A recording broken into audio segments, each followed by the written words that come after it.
ஜனநாயகனின் தீவிர ரசிகரான சமூக ஆர்வலர் அன்னை வி.ஜி. சரவணன் அவர்கள் கடந்த 5 ஆண்டுகளுக்கு மேலாக ஸ்ரீவைகுண்ட தொகுதி மற்றும் அதன் சுற்று வட்டார பகுதிகளில் உள்ள ஆதரவற்ற ஏழை எளியவர்களுக்கு இல்லம் தேடி இரவு உணவு திட்டத்தை ஏற்படுத்தி உணவு வழங்கி வருகிறார்.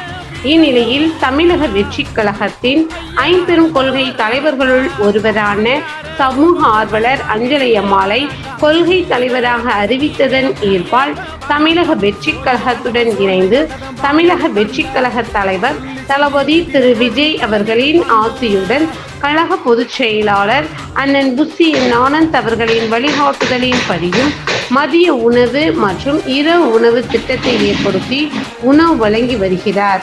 19/3/2026 அன்று ஸ்ரீவைகுண்டம், கோட்டைக்காடு, உண்டியலூர், ஏரல், கீழமங்கலக்குறிச்சி, சிறுதொண்டநல்லூர் ஆகிய பகுதிகளில் உள்ள ஆதரவற்ற ஏழை எளியவர்களுக்கு மதிய உணவும், அண்ணாநகர், கொட்டாரக்குறிச்சி, ஆறுமுகமங்கலம், அரசங்குளம், மாரமங்கலம், இடையர்காடு, தளவாய்புரம், சம்படி காலனி, மேலச்சம்படி மற்றும் அதன் சுற்று வட்டார பகுதிகளில் உள்ள ஆதரவற்ற ஏழை எளியவர்களுக்கு இரவு உணவும் தமிழக வெற்றிக் கழகம் தூத்துக்குடி மேற்கு மாவட்டம் ஜனநாயகனின் தீவிர ரசிகர் சமூக ஆர்வலர் அன்னை வி.ஜி. சரவணன் அவர்களின் சார்பில் அன்று 218 நபர்களுக்கு உணவு வழங்கப்பட்டது.